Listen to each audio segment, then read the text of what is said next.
Hello everybody and welcome back to High Button Sports here as we get set for another High Button Halifax Hawks U15AA game as took a week off with Halloween last week. I presume it was the reasoning, but took a week off last week, right back at it every Tuesday night. We're at it here, me and my partner, Dudes. How you doing, Dudes? Back in the rink here on a Tuesday. I love being in the Centennial. It's my all-time favorite rink in HRM, and any chance I get to come back here, I'm going to do it. So we're ready to go here. The 3-0 Ducks taking on the 2-2 Hawks. That one's sent in. Glove save. Pino hands that over on the left side, trying to chip that up the wall. It's up to Mann. Mann cutting in. He's got a man with him. Shot off the crossbar, and a great chance here early for Mann. As that one, 45 seconds in, was a pretty clear-cut 2-on-1. Back in behind, hand it off to the right here to Porter. Porter gonna dump that one down. Coach calls for the change and they'll head back around. Up to the middle. Touch the head, tripped up, and they're gonna get him on that one. Gavus to the box, and what do you think of that call there, Duder? I think he just might have saw the body sprawl. Sometimes as the ref out there, you see Aaron's stick, and then you see a body on the ground, and your arm goes up, and you can't take it down once she's up. So we're just going to roll with that today. I don't mind it. So early power play here for TASA, the undefeated team, taking on Halifax at the old Centennial Arena. That one back in behind, McClellan. McClellan up the right side, played back into the feet of McClellan. Gets that along the blue, toe dragged around there by Murphy. Murphy down the right side, try to steer in front, bounces in and around. Kroos now on it. Kroos, not much pressure on him as Polson kind of sits behind, but he lets him work at that puck, and centering pass, not going to go anywhere for Monbriquette. Monbriquette, a name I've definitely seen around the rinks over the course of the past couple of years. It's the name of the coach I had while I played at the Centennial Arena, so there you go. There you go. So, Monbriquette, one more here for the TASA AA U15 team. That one picked up, 50 seconds gone in that first penalty. Grab now, moving around Roach. Over to the left side.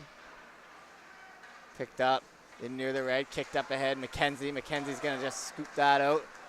Nicely done there, is can get anything really going. A few seconds of offensive zone time here in the first minute 10 of the power play, but not much.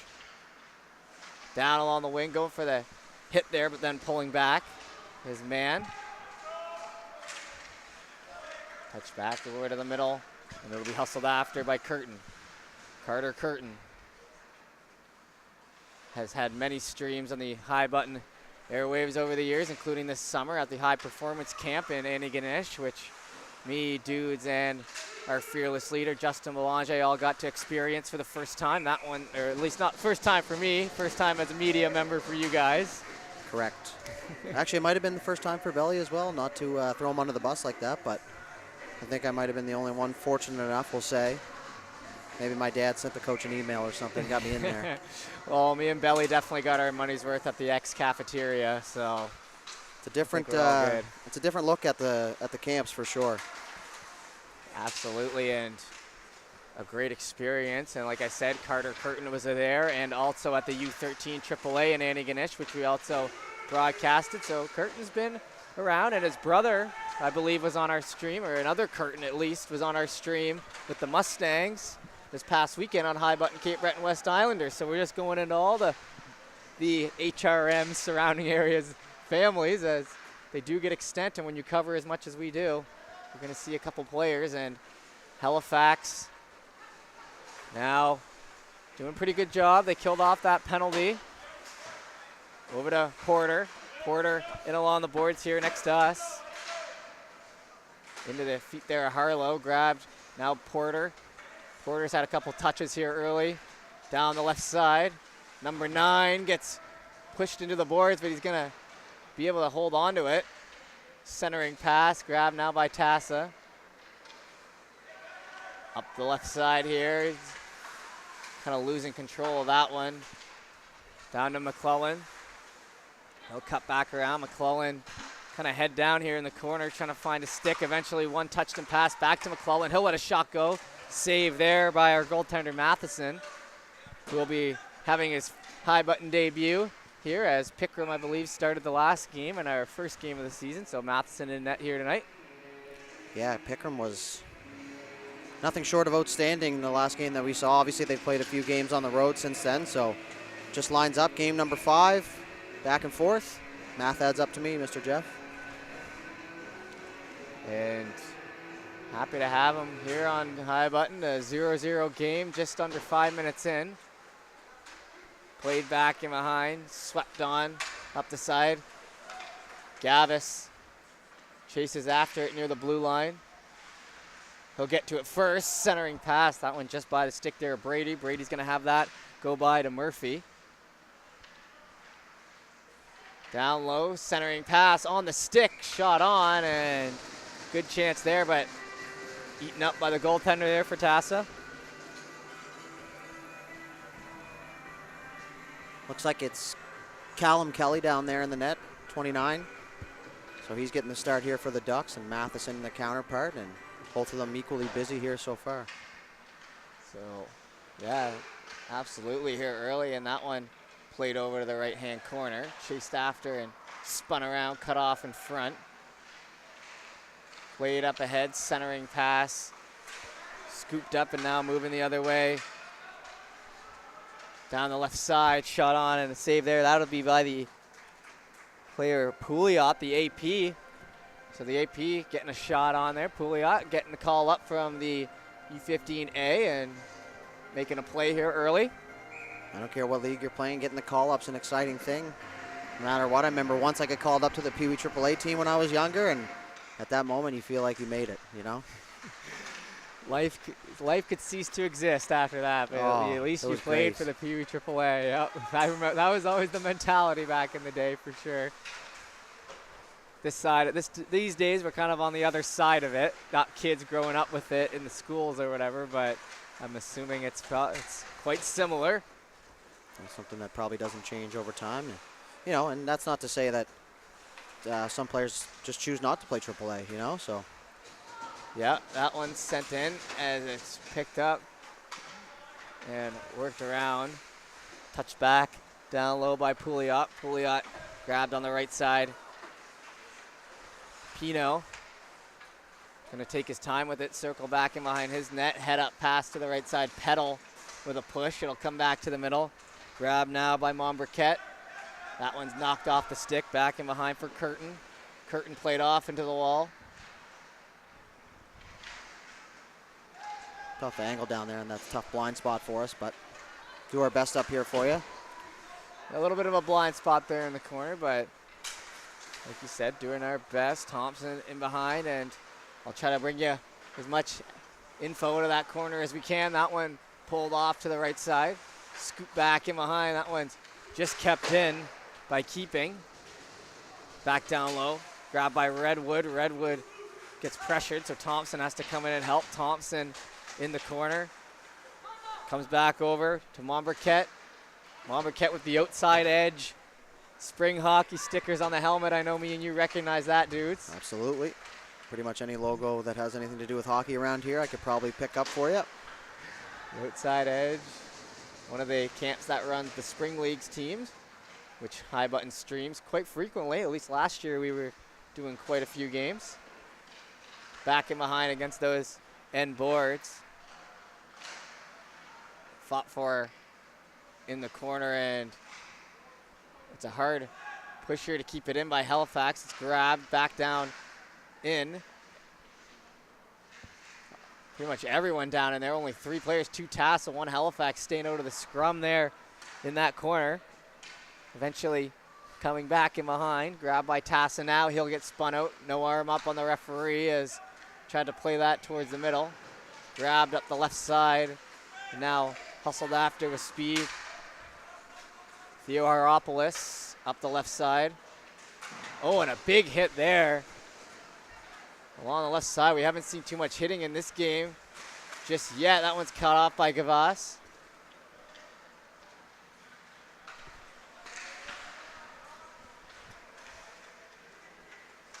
Picked up now in between the middle. Pino trying to get that out, steered into the corner. Morrison centering, picked up by Polson, pulled back around. Into the feet and bouncing around up near the red line, and play continues here as Halifax not really letting much get towards the front of that net. With 6:25 left to go in the first.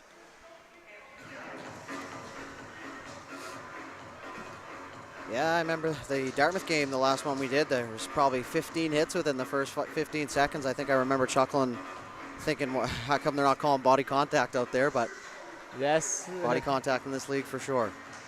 Yeah, Confirmed. not too much tonight, though, compared to that last game. Like you said, it was really prevalent in that game against Dartmouth. Tonight here, not so much through the first period so far. Picked up in towards the middle. Polson handed off there. Brady not going to make it very far before it's grabbed by Murphy into the corner. Cut up off the wall, stepping in through the middle. It's steered in behind. Oh, and hard into the boards, kind of feet slipping out from under them. Going in for the hit and wrapped around. Gavis towards the middle, spinning around, and it takes a funny bounce, stays out on the left side. Steered over for TASA and up into the hand of Thompson, who paws it in, but it's touched by TASA and stays alive. Down the right side now, and the arms up behind the play for a head contact. Away from the puck at least, no? Obviously, probably down in the blind spot where we can't see, but luckily he can, so. I think it was to the left of it because the puck was kind of going down the boards there near that TASA bench, but behind the play, 2-minute head contact call behind it, so 5:36 left to go in the first, and 0-0. Thompson off to the sin bin. Thompson, an affiliate player for the U15 Wolverines. Maybe the coach was asking him to be a little more aggressive out there. You never know. Caught him up high, and now it'll be the second PK of the game here for the Hawks, and grabbed on the left side. Handed off, and stick handling around. Grabbed now by Harlow. Up the right now through the middle. Harlow moving around, gets a shot off. Not basically anything on that shot as Pino swings it around and fires it down the other way. Bouncing off the end boards, grabbed by Curtin. I mentioned we've seen a lot of Curtin on high button, and I can tell who he is the second that the puck gets close to him. I guess you just seen him play so many times.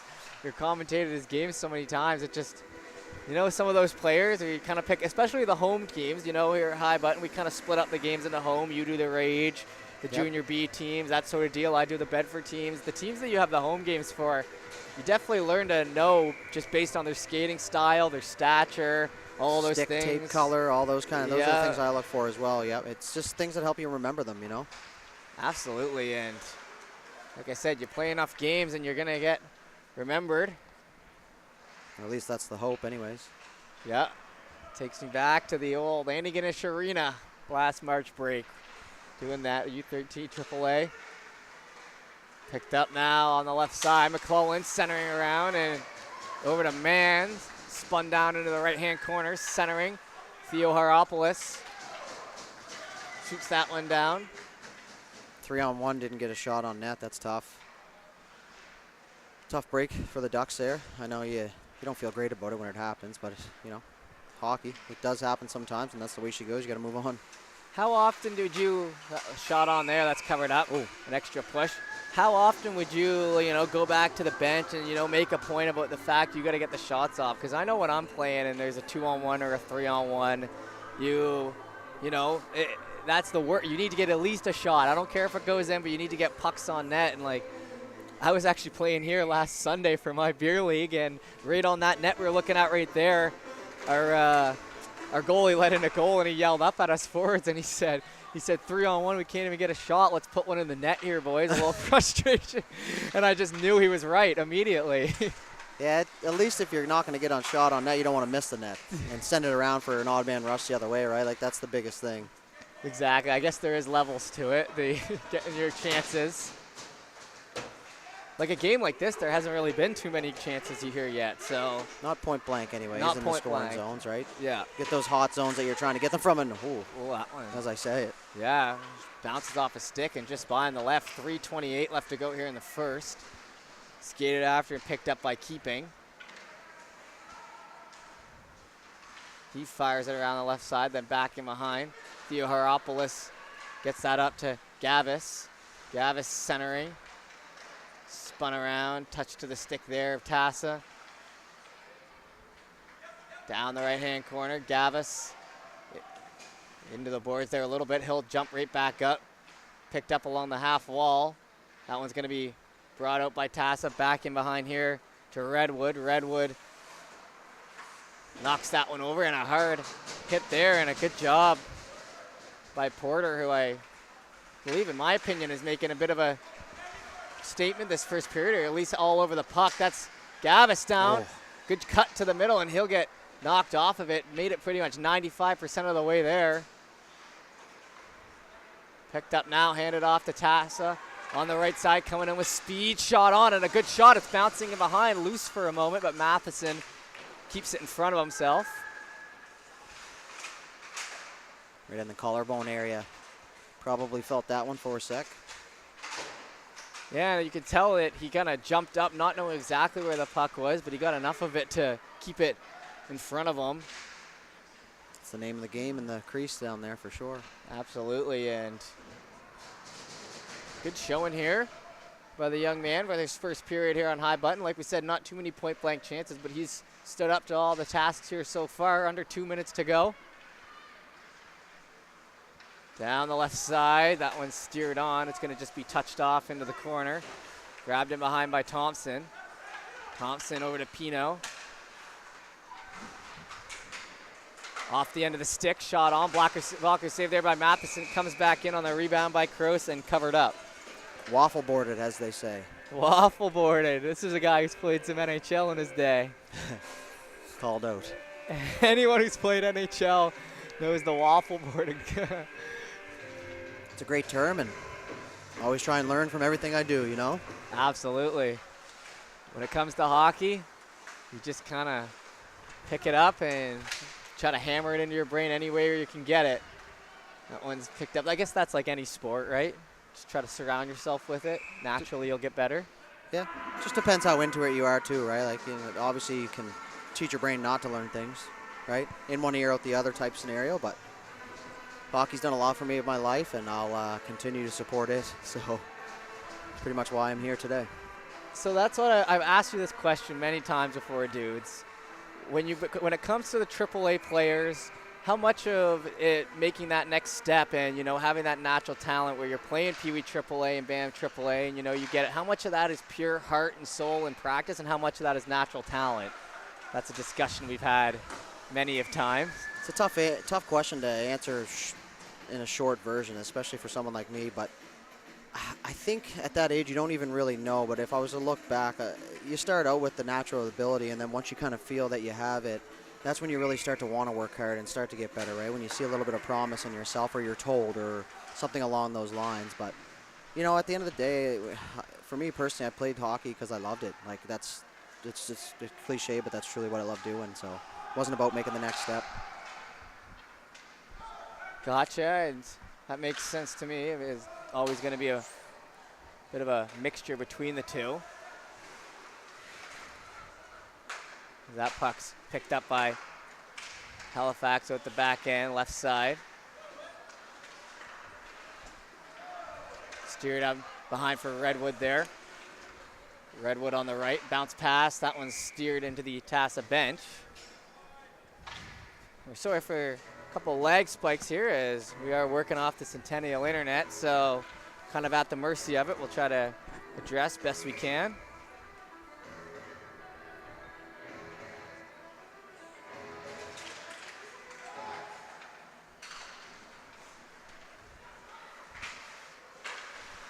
That 15 puck. seconds left, though. We got a little intermission coming here. We'll fix that up for you.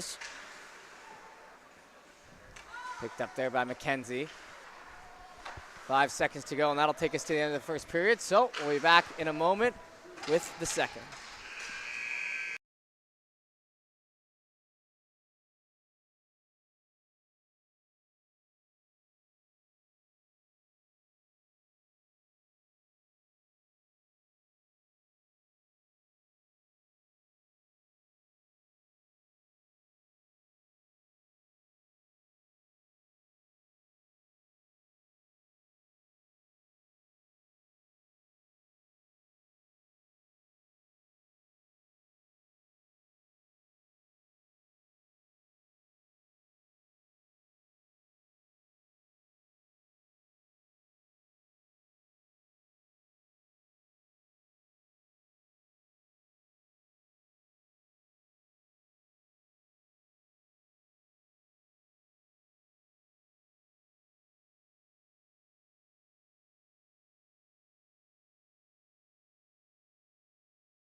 All right, we did a little adjustment to the internet there, and we're hoping it'll stick. If it doesn't, we might have to go down for just a moment, about 30 seconds, and then come back here for you. Like I said, we are at the mercy of the Centennial internet.